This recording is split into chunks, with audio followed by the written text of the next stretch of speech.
Hi, everyone. Welcome to the KYTC Office of Transportation Delivery online grant system training. This training is being recorded. I just started that, and it'll be available to everyone after the meeting within 24 hours. This session is for public transit statewide agencies. We have a planning agency training this afternoon. I'm Dan Leahy, the project manager from the Kentucky Office of Information Technology. In a minute, I'll turn it over to Tabitha Martin with OTD, who's going to lead the training. Tabitha's delivered a copy of the training manual that she's going to be going through in the meeting. But with so many in attendance, there's been a lot of forwards of the meeting notice. Some of you may not have a copy. The manual is not necessary for the training. Tabitha's going to be walking through a demo. But please reach out to somebody in your agency or to Tabitha or myself if you'd like us to deliver one to you, and we'll do that. The attendees are going to be muted during the call to minimize background noise, make sure we get through all the content that Tabitha has. Please use the chat window for questions, and we'll use any time that we have at the end to address as many questions as we can. And if we don't get to all of them, we'll put answers together in written form and push those out to everyone. So to enter a chat question, you just go up to the top, and there's a little thought bubble kind of thing at the top where you can show conversation. When you show conversation, you should be able to type in a question, and it'll show up in the chat window. And I'll be trying to keep track of those throughout the time, and we'll address them at the end. With that, I'm going to turn it over to Tabitha Martin, the OTD branch manager, to do the presentation. So Tabitha, if you would present and go, we are ready. Dan, I'm unmuted. Can you hear me? Yep, can hear you fine. Okay, great. Good morning, everyone. Thank you for attending this training. I'm just going to go ahead and jump into it to make sure we have enough time to cover the content. The way that I am going to provide this training is to actually log into the website where the grant application portal is housed to show you each screen. And I'm going to go step by step through the manual, as Dan had mentioned, to let you see what it looks like as you are performing each of those steps. I'm going to share my screen. Dan, please let me know when you can see it.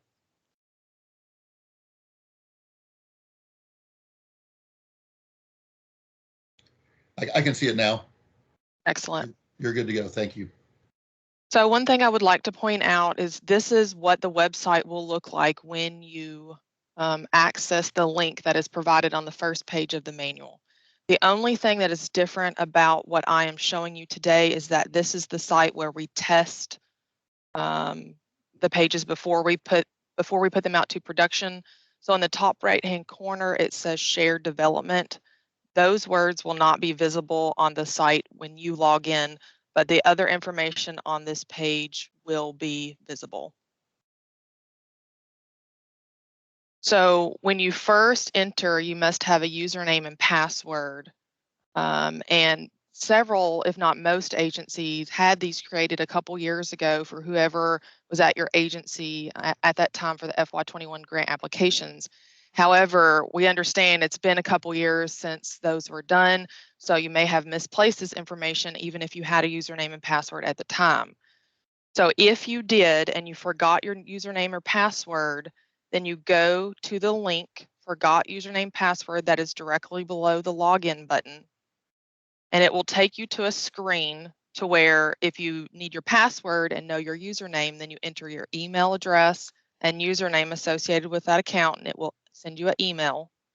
If you have forgotten the username as well, then you can click on the forgot username link below and just enter the email address associated with that account. There are some individuals that I have reached out to within the last week that I know you were not in the role that you are at your agency, or maybe not even an employee of your agency at the time when these logins were first created 2 years ago. And I have been working to create usernames and generic passwords for those individuals, and we will be sending those out to you as soon as possible. And for those individuals, you will need to update your password to something that is not a generic password.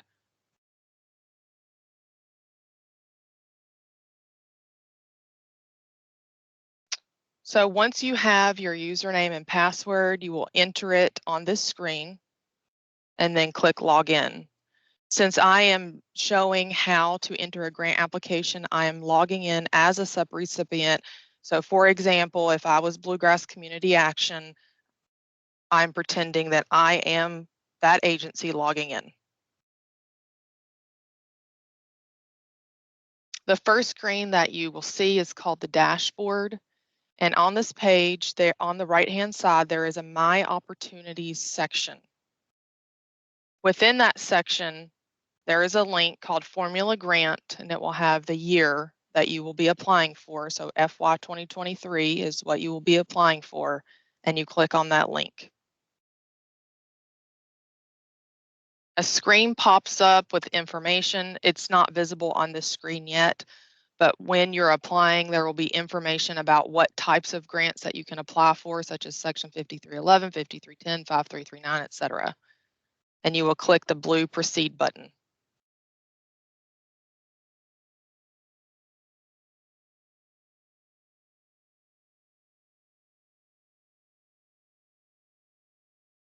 Once the grant application has opened, you will navigate through each section using the blue panel on the left-hand side.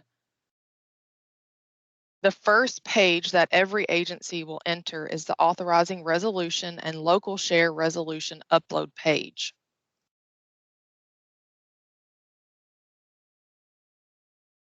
I would like to point out that there is a white square in the navigation panel next to each of the names of these pages. And if it is just a square, a blank square, that means that no information has been entered and saved on that page. I'm going to click the Save button at this time to show you that I have not entered any information on this page, and there are certain sections that are required. So there is an exclamation point that appeared where that box used to be on the navigation panel. This means that there are errors on the page and that you need to fix them and save again to make that disappear. On the authorizing resolution page, you will be able to click a link at the top to access the current version of the authorizing resolution. This is something that we have emailed out recently, but if you need a copy of it from the system, you can download it here. From that point, you can print it or save it to your computer. Once that document has been filled out, I'm sorry, there was something I wanted to point out specifically on the authorizing resolution. On the third page of the authorizing resolution, we wanted to point out that the applicant needs to enter the statutory authority that authorizes your agency to apply for and accept grants of money. For all agencies, you can enter KRS 96A here because that is the KRS for the Mass Transportation Program.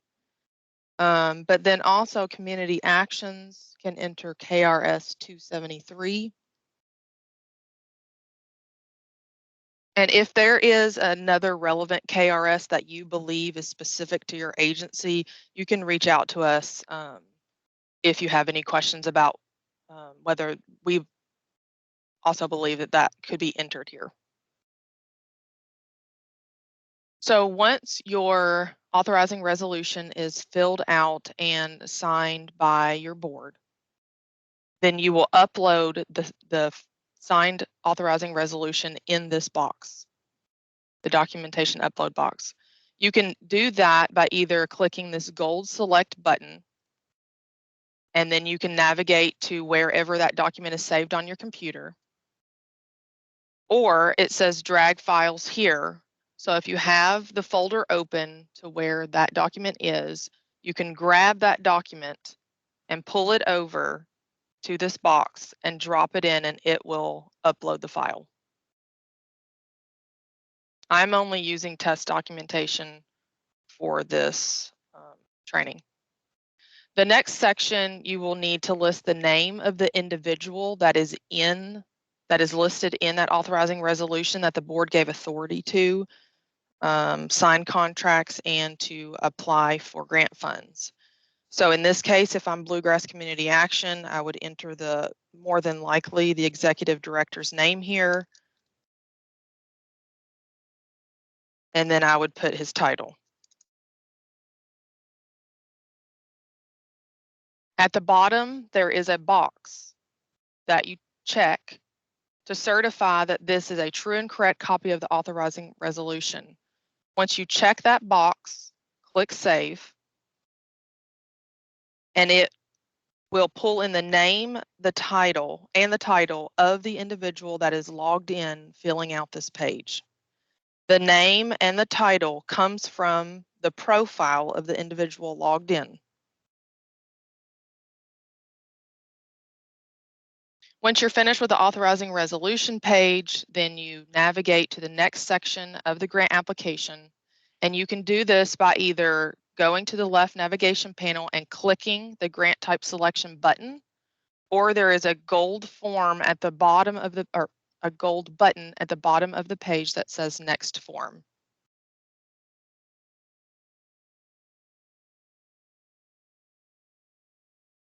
On the grant type selection page, you select which grants you are applying for.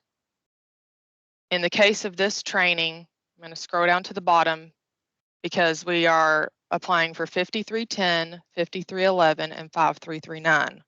If you're only wanting to apply for one of these grants, then you just select the one that's relevant, and you can select multiples if you're going to be applying for multiple grant types, and then click Save.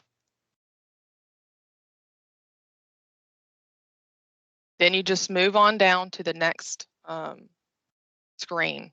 I do want to point out that earlier, this left navigation panel was much shorter because once you select the grant type that you're applying for on this page, it populates pages on the left that are relevant to those grant types. And where we didn't select the planning types, it did not populate those pages on the left panel. So next we will go to the agency information page. This page may look a little odd because I'm in our testing site, so it's saying certain things are invalid. But this page should have your agency's legal name, your DUNS number will be pulled in from your organization's profile, and it should let you know whether you are up to date with SAM.gov because this website speaks to SAM.gov. Once you have verified that this information is accurate, then check the box at the bottom in the signature approval section and click Save to populate your signature.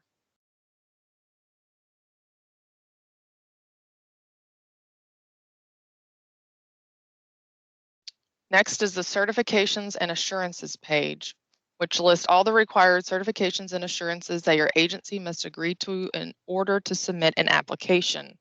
And you can just scroll down through this page to read what you will be signing to. Do you want to point out that section 23 requires you to choose what type of local match you're going to be providing. Cash, which includes contract revenue, in kind, or a combination of cash and in kind.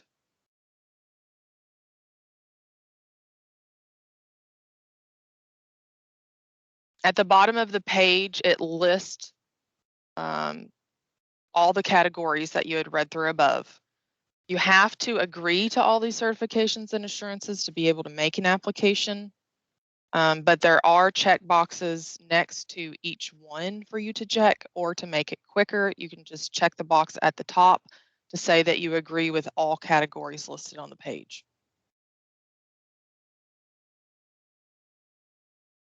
So If you will recall, on the authorizing resolution page, you had entered the name and title of the individual who was authorized by the board. This is important because on the certifications and assurances page, it pulled his name into the name and relationship of authorized representative.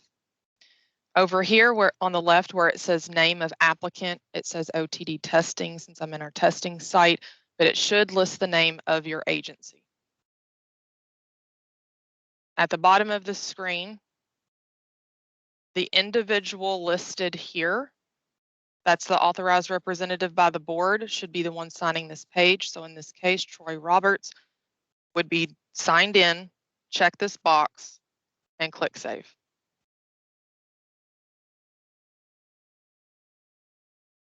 The next page is the Federal Model Clauses upload page. On this page, there is a link to a PDF document to download and review the federal model clauses. Once you have reviewed that, you will navigate back to this page and check the box to certify that you will meet the requirements of the applicable federal model clauses. Then you will click Save. The same person that signed the certifications and assurances and that was listed on the authorizing resolution as authorized by the board should be the only person to sign the federal model clauses page. Once that's complete, we'll go to the meetings and hearings page. This page begins with a request for all agencies that you notified about your coordinated meeting. We realized that there could be many agencies that you notified, and that could get cumbersome to add individual agencies over and over. So in this case, under agency type, there's a drop-down box for profit, nonprofit, public body, or not applicable if they are a different type of agency.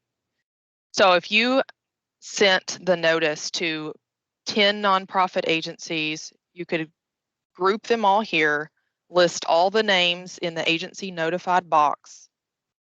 The date notified is a calendar that drops down. And in the return receipt, this is where you upload a copy of all the certified receipts.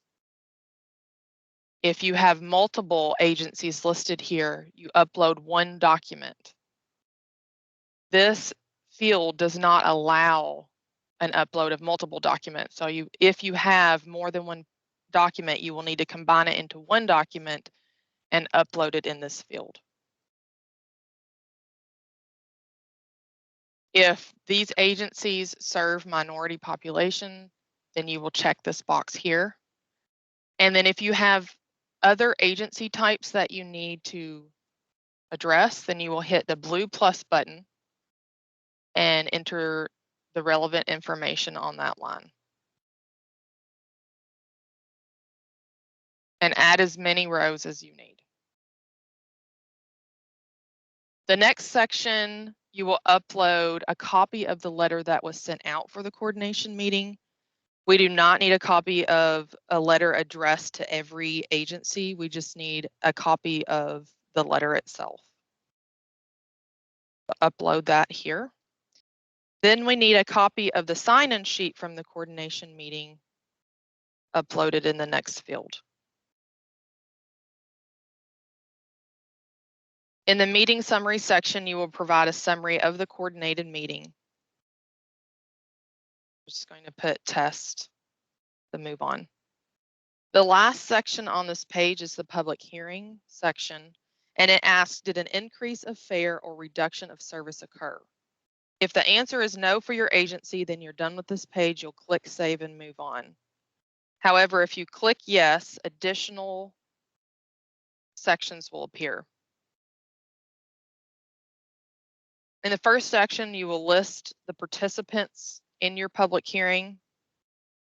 There is a drop-down box under member type if you need to group these and enter the agency that the member represents. If this is a member of the public or an individual that is not from a specific agency, then you can put NA under the agency. Again, here there is a blue plus sign that you click to add additional rows if you need different categories. Next, you will upload a copy of the advertisement that was used for the public hearing, including proof that it was published. If that is more than one document, again, none of the upload fields in this system allow you to upload more than one document in the field. So you will have to combine the documents to upload in this section. Next, upload a copy of the certified verbatim transcript of the public hearing. And then the last section of this page is for you to provide a description of what LEP, or limited English proficiency accommodations, were provided by your agency for the public hearing. Once you're done with this page, click Save.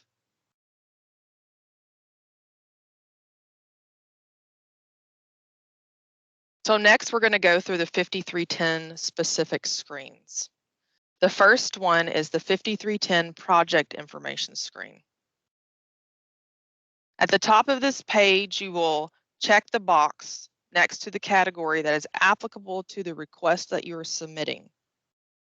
Usually we only see traditional capital projects selected, but you can make that selection, any other selection, or a combination of selections on this page.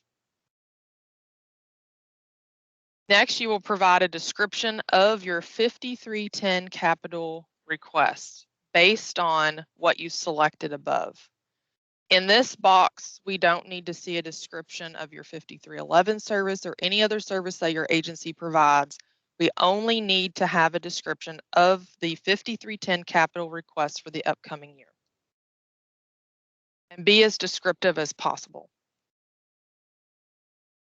The next category is the incidental services and cost recovery. So if your agency provides any incidental services with FTA funded facilities or equipment, then you will provide that here and include how costs are recovered for those services. In the next section, you will list the vehicles in your application that you are requesting to replace in the order that they are ranked, starting with number 1. So right here on the very left, it says rank, and right now the space below it is blank. But once we enter this information and click save, it will automatically add numbers in this column, and I'll show you once we get the information added. So if you only apply for yourself, then you will put your agency name here and fill out the relevant information. I want to point out that the VIN number is 17 characters, so this field forces you to put in 17 characters. We hit the plus sign if we're requesting more than one replacement vehicle.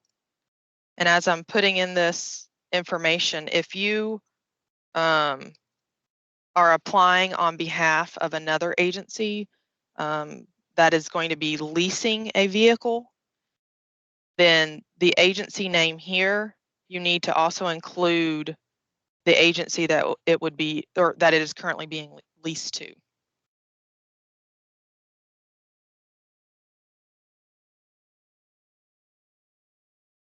So I'm going to click the save button to show you that these numbers populated under the rank heading to show you that this vehicle is ranked number 1 and this vehicle is ranked number 2. And then it will keep going down depending on how many vehicles you enter. In the next section, you will list all the counties that you operate in.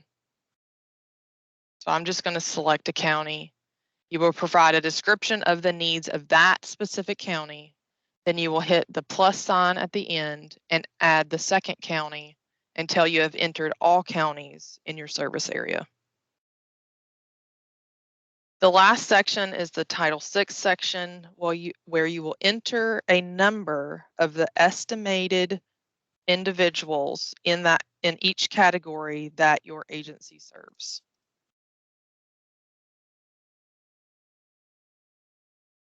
And then click Save. The next page in the list is the 5310 project budget information page. At the top, it first asks, did the applicant agency receive federal funding in the previous fiscal year? So when you're filling this out, if your agency received federal funding in FY22, then you will click yes, and then you will just move on to the next sections. However, if you did not receive federal funding in FY22, then you will click no, and additional sections will appear for you to provide a description of the financial management system that your agency uses, and you will need to upload a copy of your agency's most recent financial audit. However, as I showed previously, if you click yes, then you will only need to upload a copy of the letter or letters from the agency providing operating funds for the 5310 vehicle request, and upload a copy of the letter from the agency providing local match funds for the vehicle request for 5310. And always click Save. The next page in the application is the 5310 preliminary assessment page.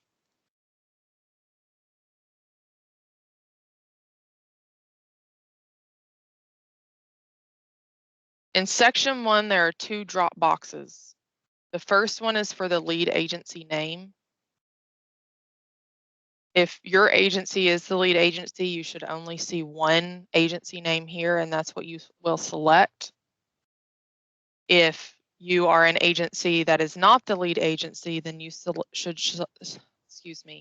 select the name of the lead agency that is applicable. And the other drop-down box is a listing of names for your agency, and you will pick the project director or supervisor, whoever that is. In section 2, you will select the cities and counties that are to be served by this 5310 vehicle. Just going to make a selection and click Save.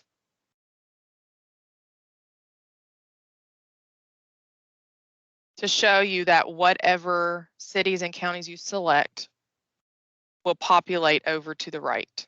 So that way it's easy to verify that you've selected all the applicable counties and cities. In section 3, you will enter a number to show the percentage of use for each category. So if the vehicle that you're requesting is going to only be used for demand response, then you will put 100% there and 0 in all other categories. But if it will be used partially fixed route, partially demand response, just enter the percentage that is applicable to this vehicle. If you put a percentage in the other category, then you will need to fill out the text box below. And if not, you can enter NA. In section 4, you're going to provide information about the vehicle or equipment that you're requesting from 5310. You'll put the vehicle type and then the total cost, which would include any federal, state, or local match.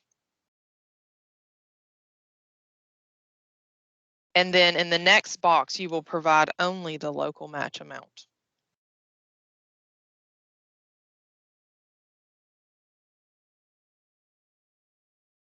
If you're requesting any equipment, you will enter that here. But if you aren't requesting equipment, you don't have to fill that out. In the next section, you're going to provide a description of the source of the local funds that you listed at the top.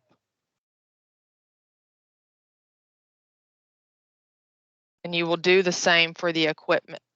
For the equipment, you will just describe the request and the benefits that it would provide for the services and the riders. If you are not requesting equipment, then enter NA. In section 5, you will check the box or boxes that are relevant to this specific vehicle. If you're a lead agency that is going to be leasing this vehicle, then you will select that category and you will enter the name of the agency that you will be leasing this vehicle to. If you make that first selection as a vehicle lease, you also have to either choose that you're replacing a vehicle, that you're requesting an expansion vehicle, that you're starting a new service, or you're making a request that is beyond ADA specs. If you're not leasing this vehicle, then you will pick one of the categories below. If you're requesting an expansion vehicle, then you will move on to category or section 7. If you're requesting a replacement vehicle, then you will fill out section 6B with information regarding the vehicle that you currently have that you're requesting to replace.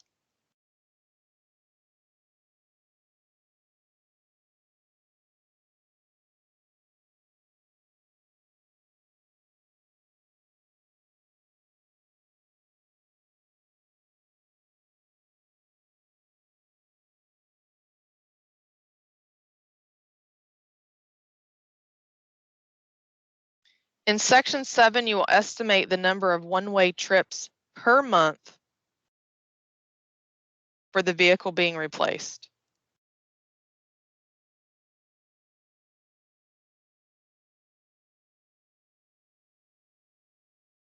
And then in section 8, you will identify the clientele that your agency will serve with this vehicle. If you select other at the bottom, then you will need to enter information in the text box below to specify what groups you are referring to. In section 9, you will answer several questions regarding your proposed project. I'm not going to go through each one. If any of it is not applicable, such as this one says, how does it exceed ADA? You can say NA to that part of the question. And then in this section, you will describe your agency fleet. So for each grant type or agency funds, you will enter how many vehicles total were funded by that type, the average mileage, the average age, and then the total number of accessible vehicles at the end. So the first is the total number of vehicles inaccessible and accessible, but then on the very right, it's accessible only. And I do want to point out that if you don't have vehicles that were funded by a specific category, that you have to enter zeros in these boxes.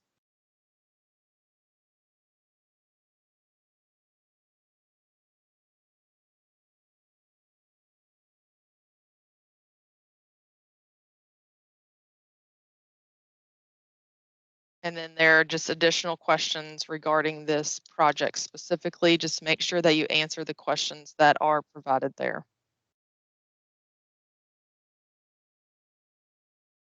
At the very bottom of this page, there is a signature section to where the person filling it out will check the box and click Save to populate the signature.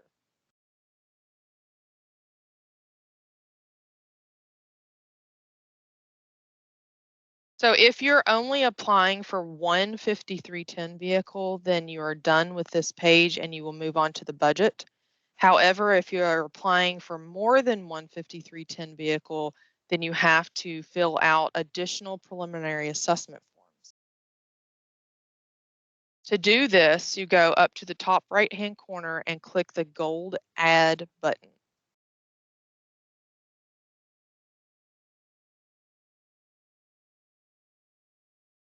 This populates a blank preliminary assessment form for you to go through and fill out in the same way that I just showed you. I'm not going to show you a second one. If you accidentally hit the Add button, then you can hit the Delete button and confirm, and it will delete the form that it had populated. Just make sure that if you use that delete button that you're on the actual page you want to delete, because it will be gone and you will have to re-enter it if it's a page that you actually need.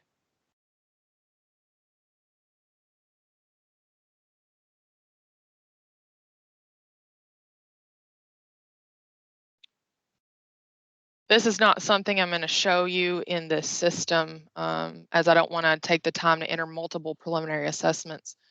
But if you have more than one preliminary assessment, you can see in the manual that it will change this symbol with the checkbox to a folder icon.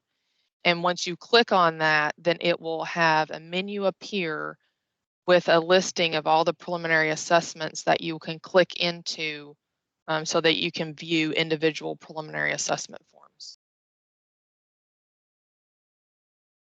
Once you're done with that, then you will move on to the 5310 capital budget page.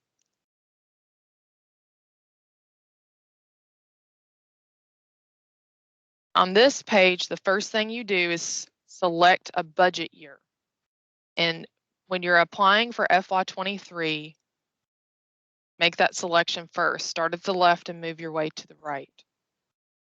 So for the upcoming year, you pick the ally code and the ally description that goes with your request. And we understand that some of these ally codes you may have seen over and over again, and you may understand which one to choose. But especially if you're asking for something that you don't commonly ask for, you may not know which number to pick here to even populate this drop-down box. So if you have any questions about what ally code and description that you should be entering here, please reach out to your project manager or me or anyone in my office to help you know what to select here. But also know that if you accidentally select the incorrect code, we can change that later. So in this case, I'm going to pick 11, 12, 15 for a replacement van. And you would put a description of the vehicle that you're requesting to replace here. So whatever vehicle type it is, replacement. And then if you're asking for more than one, put the number of vehicles that you're asking to replace. Next, you will enter the requested amount. So in this case, if we're asking for 2 replacement vehicles, we'll put the total for both vehicles here. And this will include any federal, state, or local amounts. Then you will scroll to the bottom. Once you're done with every line, if you're entering multiple ally codes, you will scroll down to the bottom and enter the breakdown. So I'm going to enter 80% federal share here, 96,000. And in this case, I'm going to request a 10% state match. Oops. And then I'm going to put 10% on the local match. And you can see that it calculates here. If I wanted to use different types of local match, then I would break it down into each category that's relevant.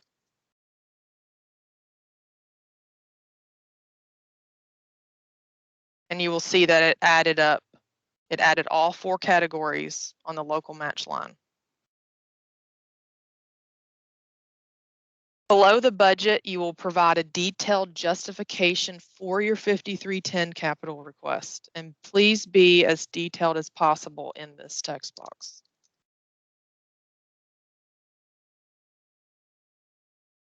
In the procurement requirements, first you will be required to upload the specifications for what you are requesting.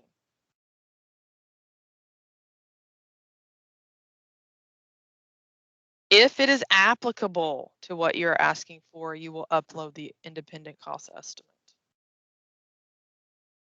That is if what you are requesting is over $250,000.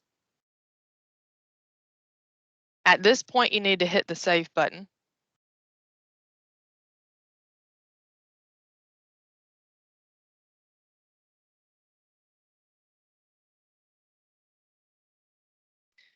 because it is going to pull in the data that you entered in the budget into a drop-down box.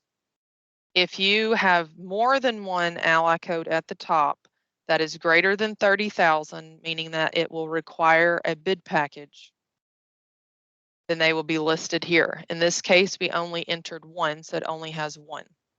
So you will make the selection and then you will upload the relevant bid package here. If there's more than one ally code that requires a bid package, you will hit the plus sign to add another row and then fill out the relevant documentation there. I do want to point out that if you're asking for vehicles and that you're asking to purchase them from a KPTA bid, you don't have to actually upload the entire bid package for the KPTA bid. You can just upload a document that states you're using KPTA bid 9 or whatever number it is at the time. Then at the bottom of this page, you will click the checkbox in the signature field and click Save.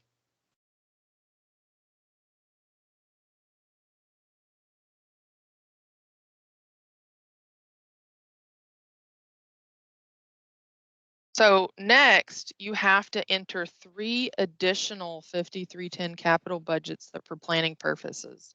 We mainly use these for DBE, but we may look at them to look into the future at some point to see what you're planning.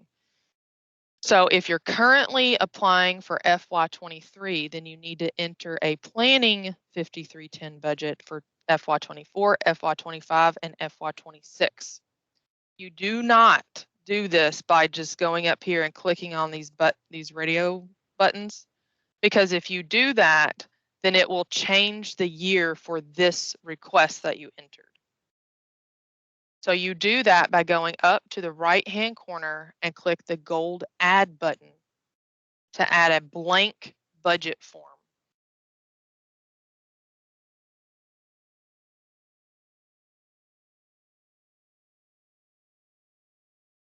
So it populated the blank form, and you will need to select the year that you are entering the budget for. I recommend that you start at the left again and then move your way to the right and then fill out the budget. You will notice that the description, the capital description field is not visible on here. All you have to do is enter the ally code, ally description, and then the requested amount for these planning budgets. And just like on the other page, you will fill out the bottom for federal share, state share, local match, and sign it. And I'm not going to go through each of these years because it's the same thing over and over, but the most important thing to remember is that you have to click the Add button to add a blank form.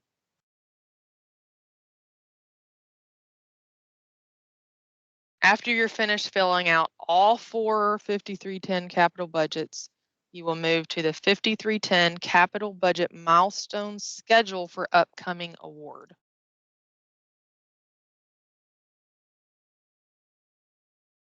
On this page, you will first answer whether there are any remaining 5310 capital funds from, this says FY20, but it will say FY22 grant award. So the current year you are actually in, that you have a current contract for, do you have any remaining funds at the time that you are filling out this application? If you click no or NA, then you won't have to address anything else regarding that specific question. But if you click yes, then you will. The remainder of this page is the milestone for your current request. So if you're requesting FY23 5310 funds, then you put the projected dates that each of these things will occur. Not every section of this page will apply, because if you're only asking to purchase vehicles, then that doesn't apply to communications, a new facility, or land acquisition. So you will only fill out the top section. But if you're asking for all of these types of funding, then you will need to fill out all sections. So I'm just going to put some generic dates in here to move forward. Then scroll down to the bottom to apply signature to this page and click Save.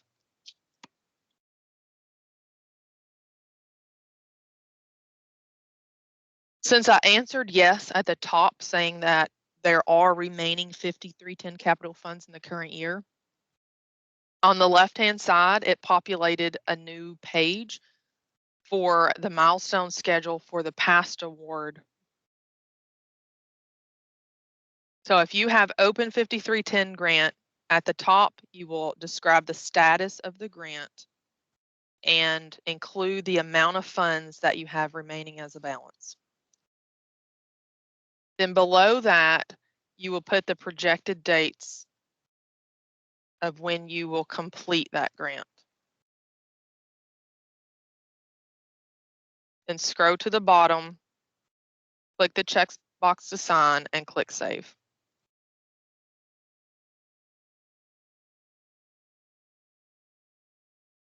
So for 5310 specific, those are all the pages that apply. Next, we're going to move into 5311.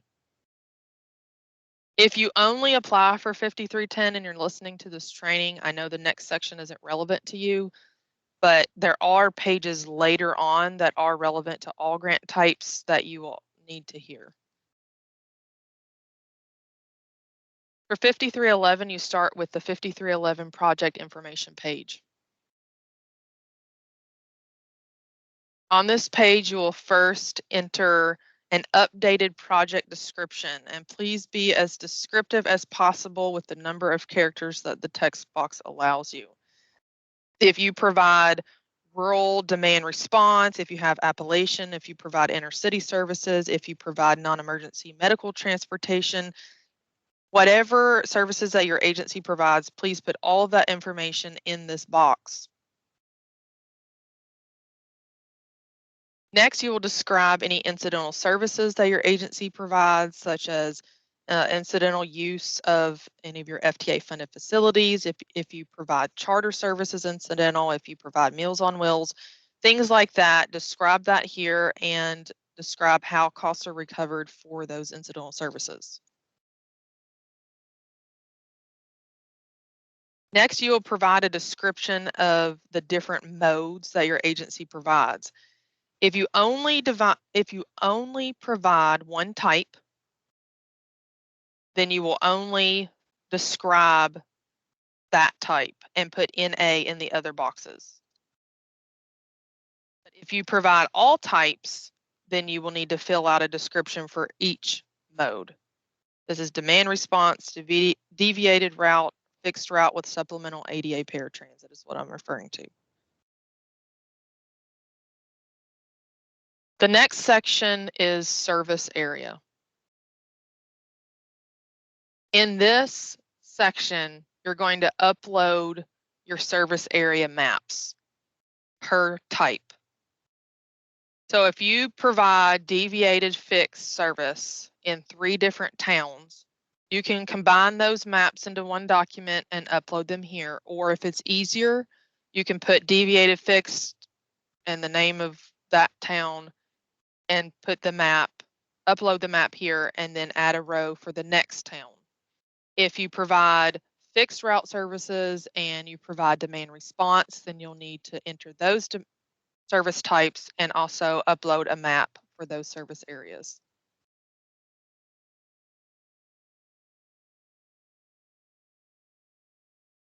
If you accidentally add more rows than you need, you can click this red minus sign to delete that row. Next, you will enter the population of your service area by county.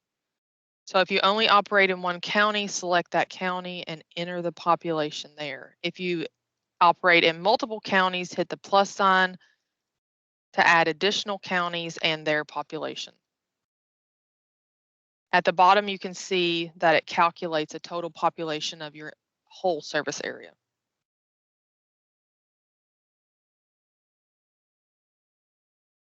Next, if you operate in Appalachian counties, you will click the checkbox next to the Appalachian counties that you operate in. If you do not operate in any Appalachian counties, then you will just check the not applicable line at the very top. I'm going to click the Save button here to show you that the counties that you select appears to the right. So you can make sure you selected them all. The next section is the minorities served estimated by category. Again, just like previous in 5310, this is an estimated number that you enter here.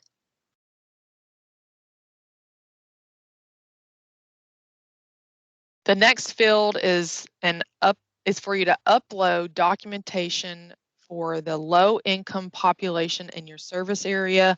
And then there is a second upload field for you to upload documentation for the disabled population in your service area. This is usually information that agencies get from the US Census. The last upload field in this section is for your inventory. And if you have FTA funded equipment, you have an inventory for that. You have FTA funded rolling stock inventory, which would be your TAM inventory. And then if you have any FTA funded property or facilities, then you could have up to 3 inventories. Just like on previous pages, this upload field only allows you to upload 1 document. So if you have more than 1 inventory, you need to combine them into 1 document and upload them all together here.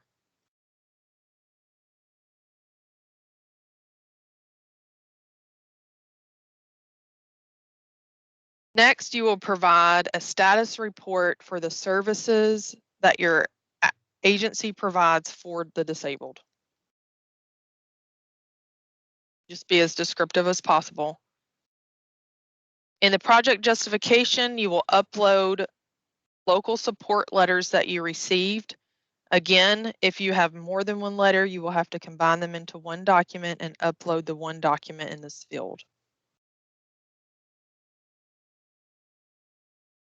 Next, you will enter a description of any benefits this project has to your community and any changes or impacts that it will have on the community. Then you will provide a description of the relationship that your agency has to the community that you serve.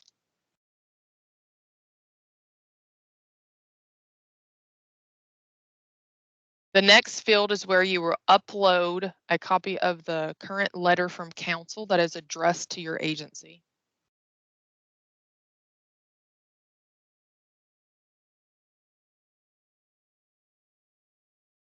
The next section is where you will list each individual employee's name and title of all personnel that is needed to complete the 5311 project.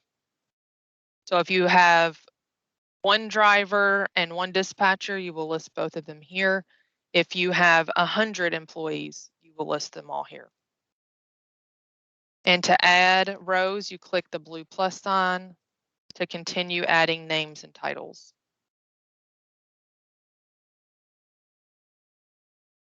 The next section is for safety sensitive employees only. So in this section, you list the individual name and title of safety sensitive employees only. You can click the plus sign to add additional rows to add more names. And in this section, instead of adding the names, you can upload a listing of your safety sensitive employees' names and title. We understand that in the personnel section above, that for some of the bigger agencies, it will take a while to get these names entered in. And we understand that the safety sensitive employees are those employees, and you might just be deducting some names and titles. So we didn't want you to have to retype everything over if you don't want to. The next section is for you to list all monitoring agencies. You put their name and the type. You can include us here because we monitor your agency, but include all monitoring agencies. And then the last section is regarding any studies that may have been performed for the proposed project. If there were no studies performed, then you would select no, hit save, and go to the next page. But if it is yes, that you did perform studies, then there will be an upload field that will appear for you to provide supporting documentation of the study, and then you will enter the date that the study was conducted. And if more than one study was done, you will click the plus sign to the right to add additional rows for the other studies. And then click Save.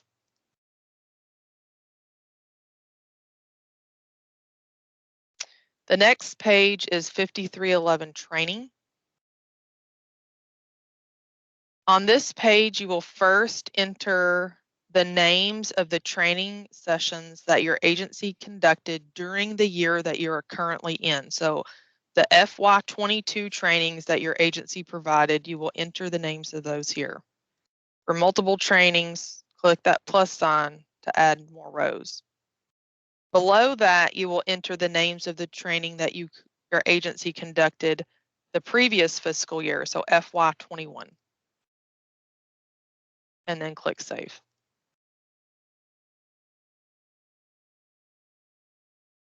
Next, we are coming to the budget pages, and we'll start with 5311 Operating.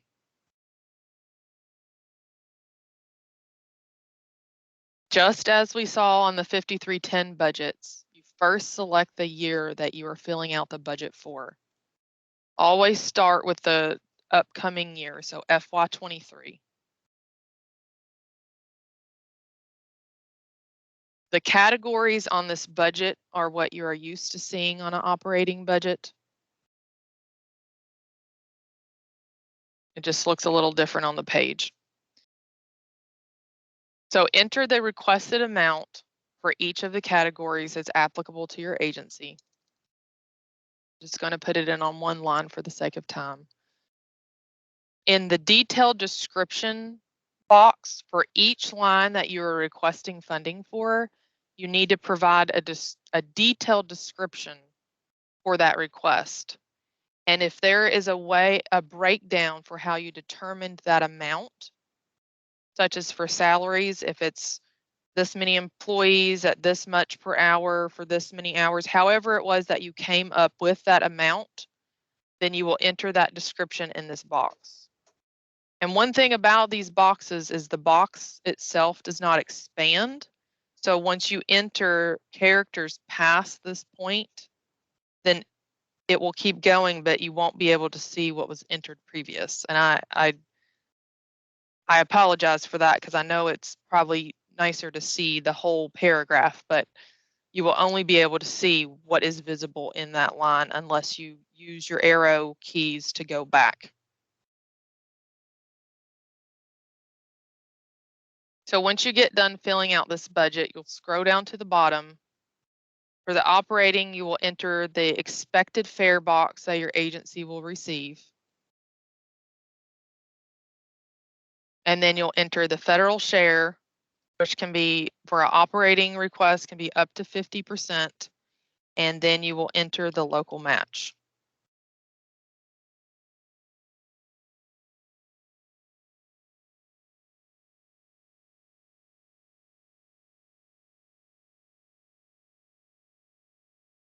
You can just like on your current budgets, if you have contract revenue used as local match, you can put it all there. Or if you want to use a combination or only cash local donations, you can put that there. If you are not using a local match category, then enter 0. And any line that you put a number in the requested amount column, you have to enter something in this description box.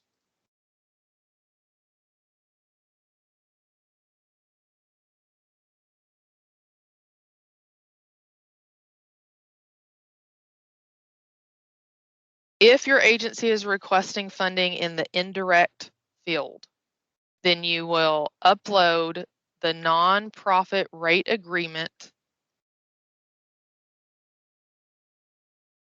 and plan for the indirect request.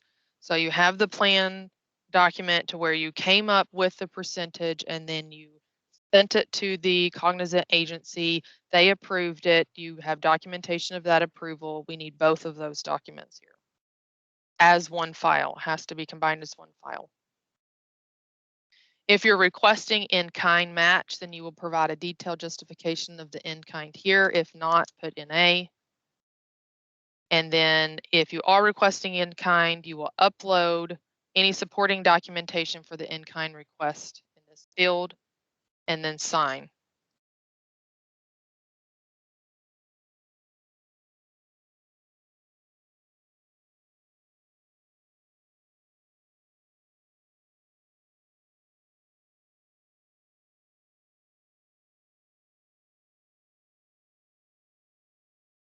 So this caused an error because I did not enter any information in the detailed description for the salaries line. It outlined this box in red to show you that this is the line that needs to be addressed. So I have to go back and enter information there and save.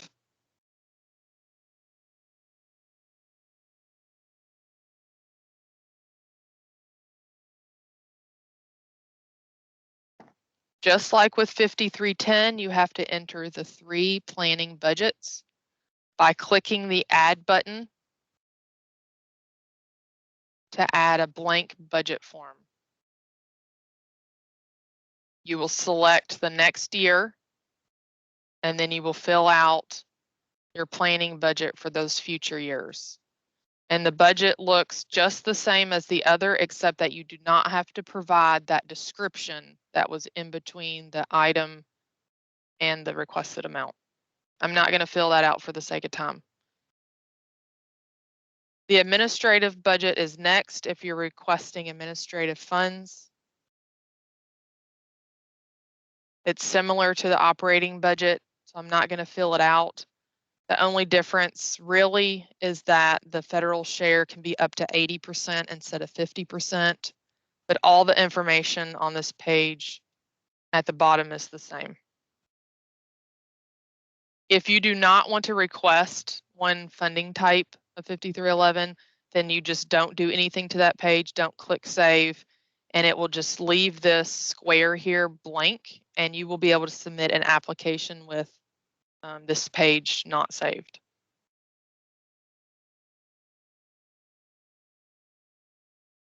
For the 5311 RTAP budget, we'll enter the requested amount, the detailed justification with a breakdown of how you arrived at this amount.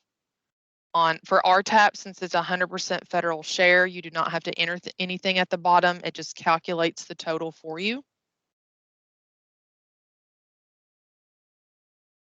And one thing I want to point out, on all the budgets, there's an approved amount column with grayed out boxes. These boxes are not something that you will ever fill out. This is what OTD will fill out if your agency is awarded funding for this request. At the bottom of the RTAP budget, you will provide a detailed justification for the RTAP request. Please be as detailed as possible so that way we don't have to come back and ask you for more information. And then at the bottom, you will sign your budget request.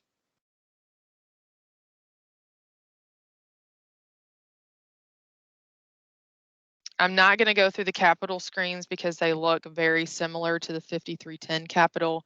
But if you're requesting 5311 capital, make sure that you fill out the current year request, click add for the multiple years. You will have to click add 3 times, one for each year, and then fill out the milestone schedule if you are applying for 5311 capital. If not, then you can skip that page.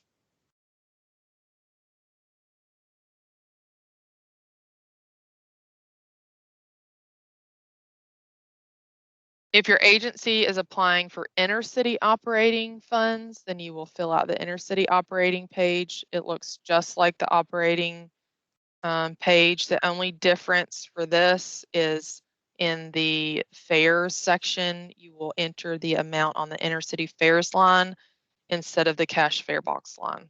But everything else is just like the operating budget itself. The same for intercity administrative funds. If your agency is requesting those or inner-city capital, then you will fill out these screens. But if not, you can skip them.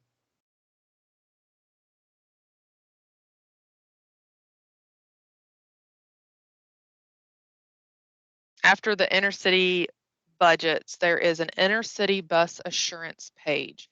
And if you are applying for inner-city funds, you will need to fill out the all the sections of this form in regards to the inner-city service that you are providing or intend to provide. If there's ever a section where you select other, make sure that you fill out the text box under that to explain what you mean by other. Make sure you fill out all these sections. But if you are not applying for inner-city, you will just scroll to the bottom, click not applicable, not providing inner-city service, sign the form by clicking the checkbox, and save.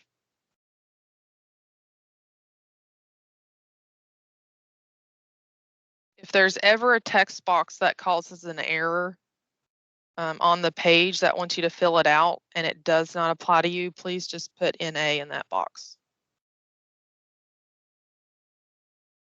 I want to point out that section 4 of this page, if you are applying for inner-city funds, it will automatically populate the amount requested from your budget, from your inner-city budgets. But if you're not applying for inner-city, it will just say $0 here. Next, if you're applying for Appalachian funds, you will fill out the relevant budget pages. There is an Appalachian operating budget and Appalachian capital budget. They look exactly like the other operating and capital budget pages that we went through, so I'm not going to go through them specifically, but just make sure you fill out the relevant pages if you're applying for it. And just like all the other budget pages, once you enter and save the current year, you have to click the Add button 3 different times to fill out budgets for the next 3 fiscal years. When you're finished with 5311, you will move to the 5339 specific pages. First is the 5339 project information. On this page, the only thing that you will do is provide a description of your 5339 capital request for the proposed items that you are applying for. Again, just like how I described with 5310, when you're providing this description, we don't need a description of your 5311 service as a whole because you've provided that description on the 5311 pages. This description should only be for your 5339 request and be as specific as possible.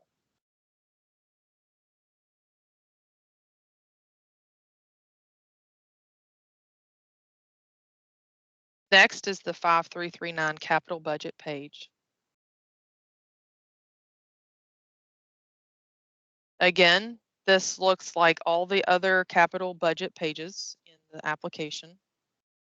So you will fill it out just the way that we saw on the 5310 with the ALA code, ALA description, the capital description, be specific and your requested amount. And then you'll fill out the federal share, state match request, and then how much your agency will be providing in local match. For the capital request justification, please be as detailed as possible. And then also there, just like 5310, there are the upload fields for the specifications, the independent cost estimate, bid packages if applicable, and the signature field. If you're requesting 5339, you will also have to fill out the milestone dates for the requested funds. And then if you have current remaining 5339 capital funds, you will select yes, and then an additional page will appear below this for you to put dates for your current balance. It also has a signature field at the bottom. After you're finished with the 5339 specific pages, you will go to the inaccessible vehicle purchase page. And this page is the equivalent service analysis for inaccessible vehicle purchases. On this page, you start by entering the number of non-ambulatory trips your agency provided in the previous 6 months. Next, you will provide the total trips, your non-ambulatory plus ambulatory trips that your agency provided in the past 6 months. And you will see that the percentage of non-ambulatory trips automatically calculates below that.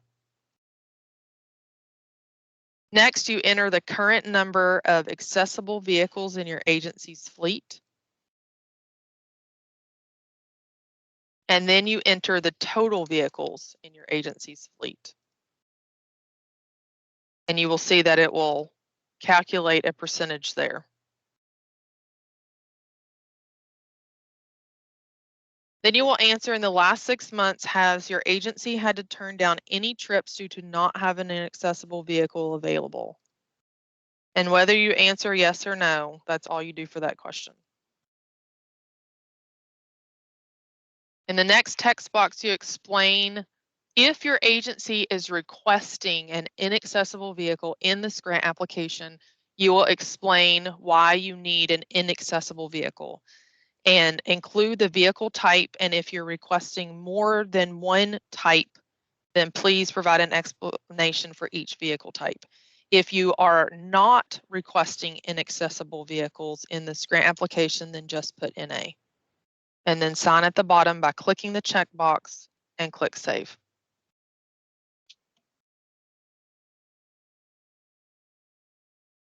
Next is the project budget justification page. First, you will enter the sources of contract revenue.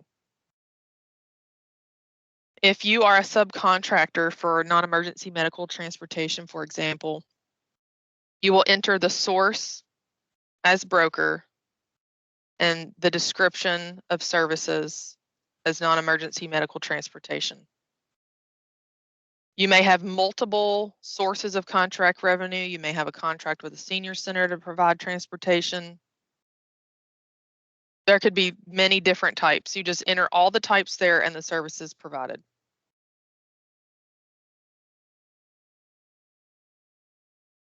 Then you will make a selection of whether the proposed project will or will not or could have a significant impact on the environment or has planned environmental reviews. The majority of this time, you will be selecting A, that there is no significant impact, but there could be a project, a facility or property project that could have a significant impact on the environment that you would need to select B. Then you will answer if any person, families, or businesses are expected to be displaced by the proposed project, to select yes or no. Select yes or no if any of the proposed projects are in the 100-year floodplain.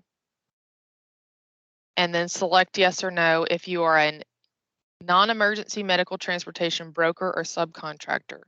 If you select no, then you click Save and move to the next page. If you select yes, then a text box will appear for you to explain your NEMT involvement in detail and select Save.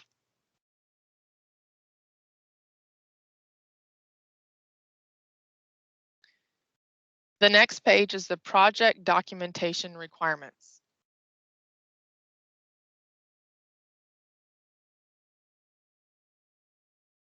In the first section, you'll click the box to the left of each line for Title VI plan to certify that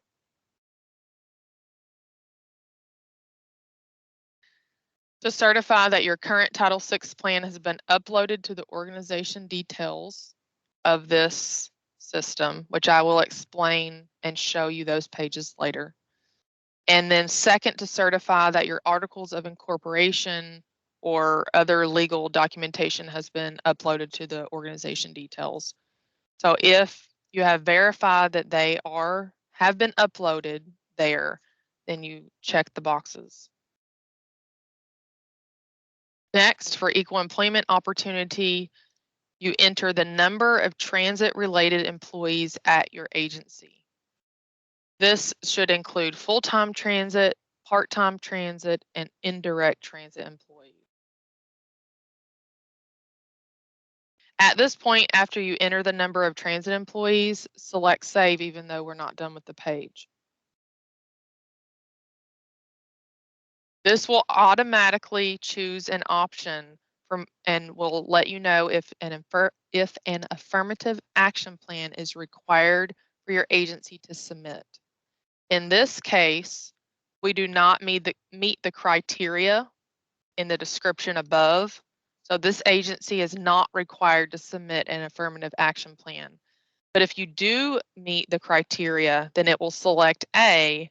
An additional page will appear in this navigation panel for you to upload your affirmative action plan. At the very bottom, you will enter yes or select yes or no for if your agency has or is requesting funding for FTA funded vehicles and has or is requesting funding for FTA funded facilities. I'm going to select yes in both of these questions.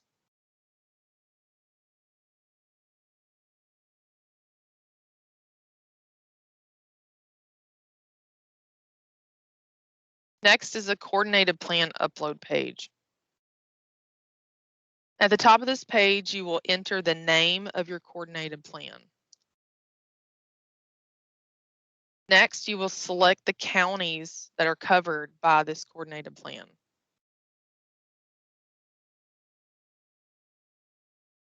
In the next field, you will upload a copy of the actual coordinated plan. The majority of this page is the checklist requirements. So when you write the coordinated plan, you need to make sure that all these categories are addressed. And then on this page, you will enter the page number that we can find this information. The box to the right under the comments heading is not a required field, so you do not have to add comments. But if you have a comment, you can enter it there.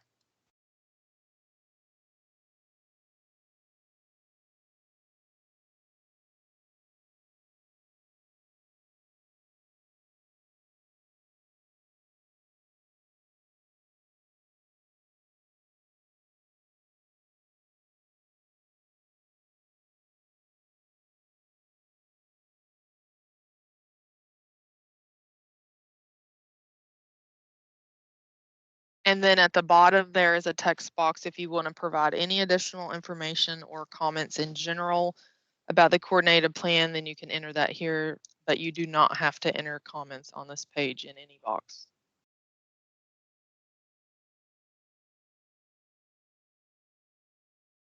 The next page is the agency purchase procedures upload. The only thing you do on this page is upload a copy of your updated agency purchase procedures, sign by selecting the checkbox and clicking Save.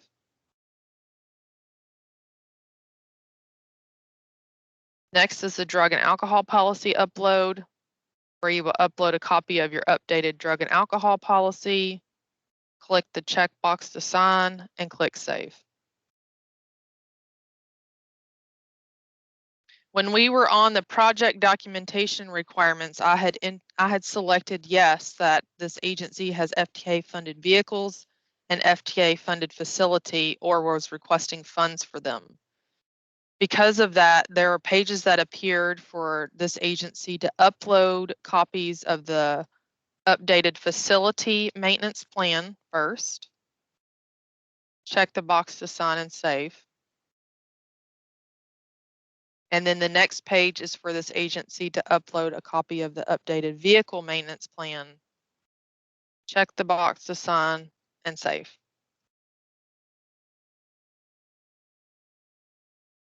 We're almost done. So next is the tip documentation upload page. And this is going to be rare if ever, But if your agency's proposed project is required to be included in the Metropolitan Planning Organization Transportation Improvement Program, or the TIP, then you would upload those relevant pages here. If your proposed project is not required to be included in the TIP, then just upload a document with a statement that this is not required for your project. Sign at the bottom by selecting the checkbox and save. And then the last page is the STIP documentation upload. So all rural transit projects are required to be included in the Statewide Transportation Improvement Plan. And this is a document that is created and updated by the Kentucky Transportation Cabinet. So in the manual, I have listed a link to the current STIP, which is on the KYTC website, the Kentucky Transportation Cabinet website. The current applicable documents are located in section A10 of the STIP. And you can go to that link and get those documents to upload here, or OTD can provide your agency a copy if needed, and you upload the relevant pages here, and then check the box to sign and click save. Once you're done filling out the entire grant application, which we are done with this application, then you will scroll to the bottom of the blue navigation panel, and there is a section called Status Options. When you're ready to submit, then you click Application Submitted. If for some reason you started an application and you have decided your agency is not going to apply, then you can cancel it by clicking Application Canceled here. Now, when I click Application Submitted right now, it's not going to work since I didn't fill out all the pages. But I'm going to click it to show you that it's telling me that I have errors. And it's telling me what forms that I have errors on. So I would need to go back to those pages. Now you will notice that I did not enter all the planning budgets on the operating, the 5310, and it did not list it as an error here.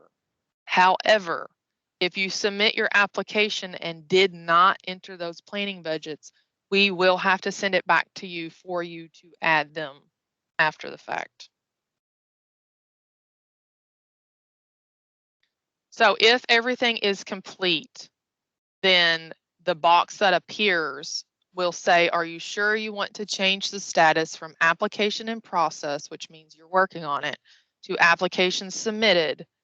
And if you're ready to do so, then there will be a blue OK button that you will click. And at that point, it will take you to the document landing page where you can see, and you can see this in the manual, where you can see that the grant application has been submitted for review and is in the application and review stage.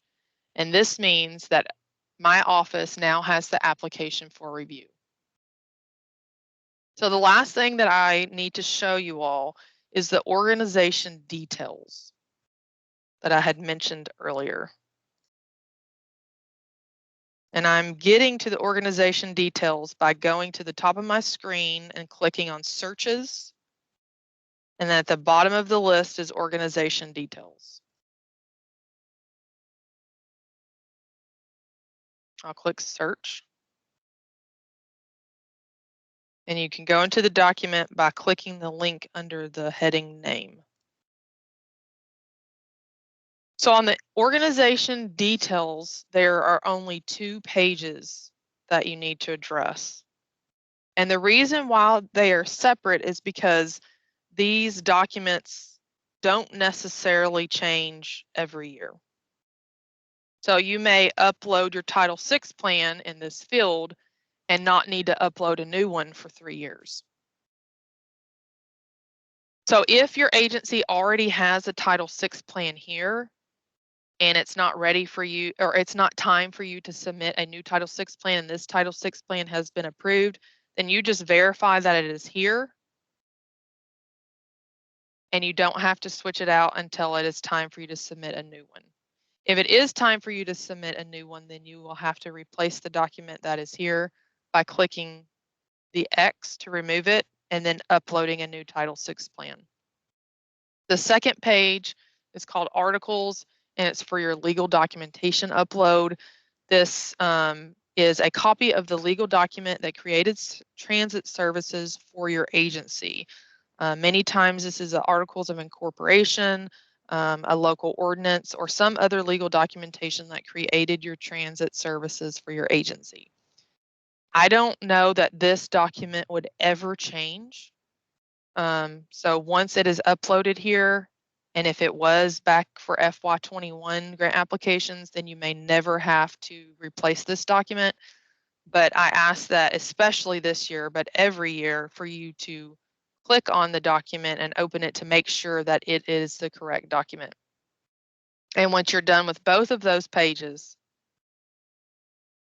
then you will scroll down to the status options.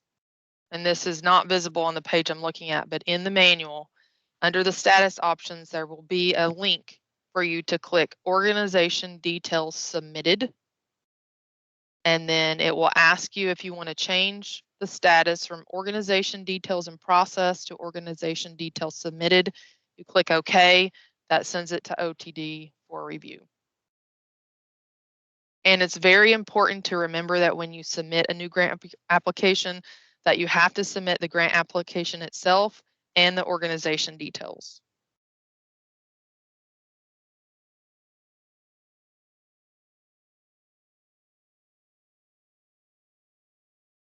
And Dan, I'm finished with the training. Okay, thanks, Tabitha. I've got some questions that I've been gathering. I'm going to go ahead and put them in the chat right now. Tabitha, if you could address them. Okay. There was a lot of other stuff in the chat, people coming and going and some audio issues, but these are the four functional kind of questions that we got. So could you address those since we have some time? Okay. So the first question I see is, will each individual need their own login? And the answer to that is, if there is an individual that will be working in the grant application, entering documentation, yes, they need their own login. If you, I know you have several individuals at your agency that probably work on paperwork for you, but if they are not working within the grant application itself, they don't need a login at this time. The second question I see is, if the coordination meeting is done online and there is no sign-in, can you submit the names and agencies? I don't actually know the answer to that question. So we will have to discuss that and get back with the group.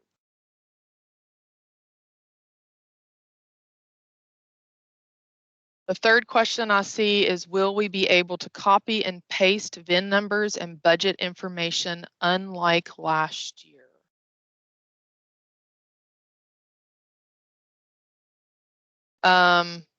I know that you could copy and paste a VIN number into the VIN number field. I don't know what is meant by budget information. If you're referring to the description box where you have to provide a breakdown, if you type this up in Word and want to copy that description over into this system, yes, you can do that, if that's what is meant by that question.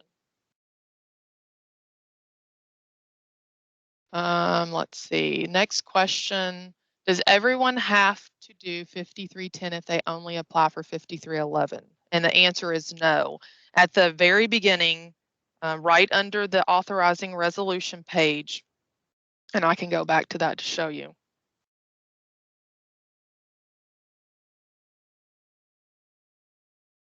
So there's the authorizing resolution page and then the grant type selection page, to where you check the box of what grant type you are applying for. And if you are only applying for 5311, then you do not check these boxes. You only check the 5311 box, and then the 5310 pages and the 5339 pages will not appear. So you only address the 5311 if that's what your agency wants to apply for.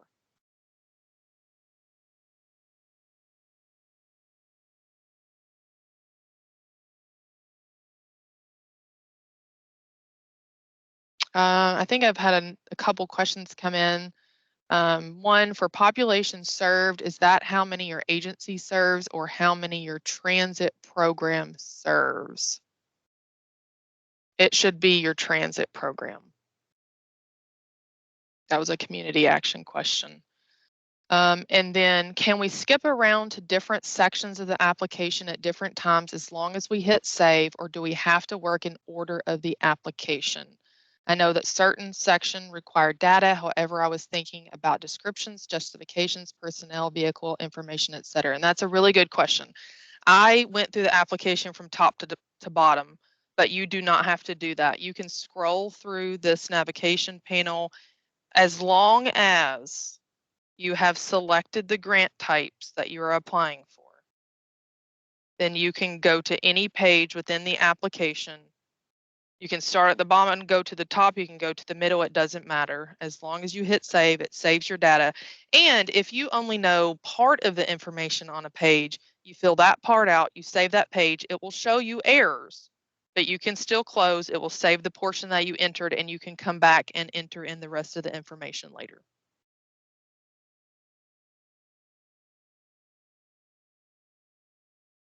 Are there any other questions?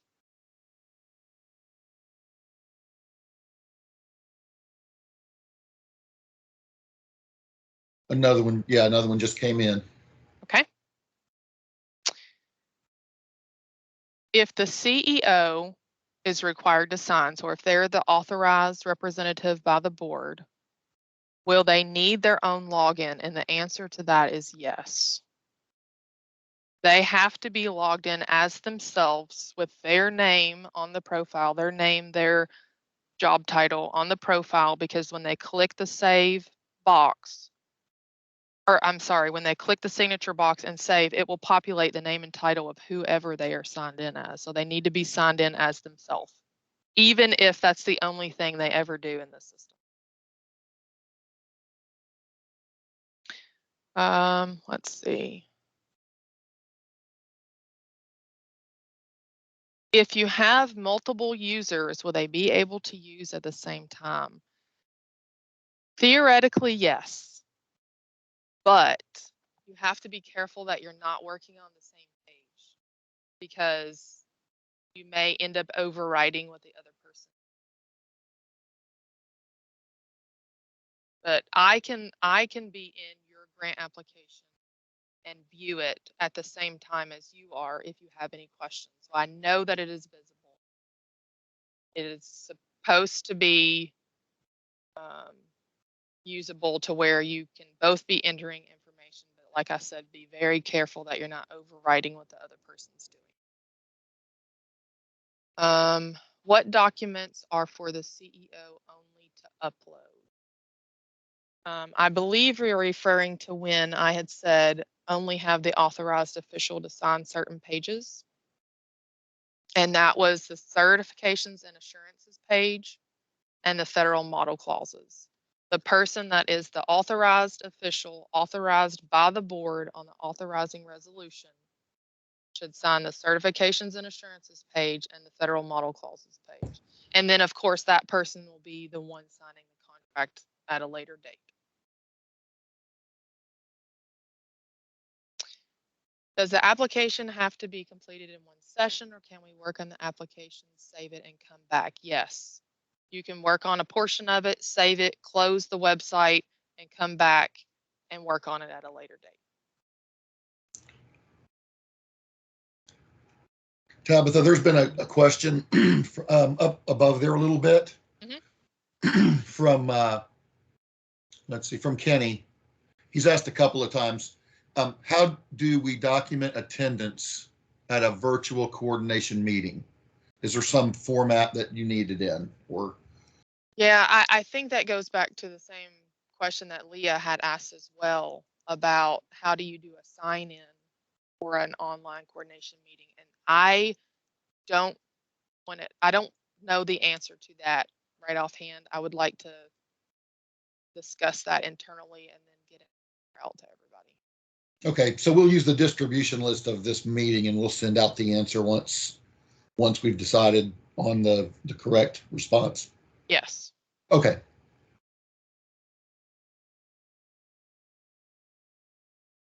Are there any other questions?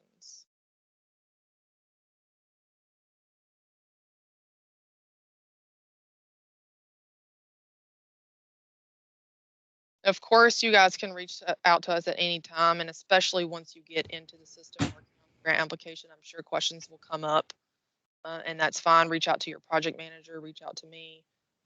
Any questions? And then the expectation at this time is for the site to be accessible on February the 1st.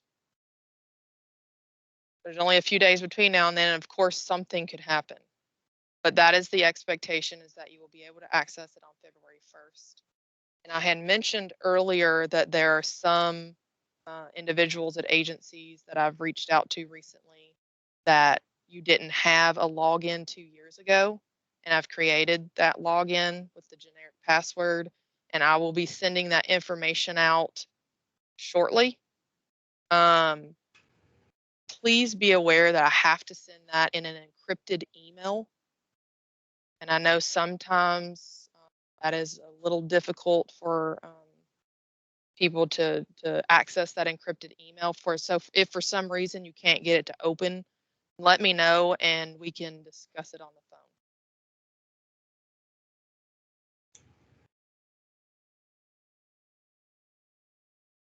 Any additional questions before we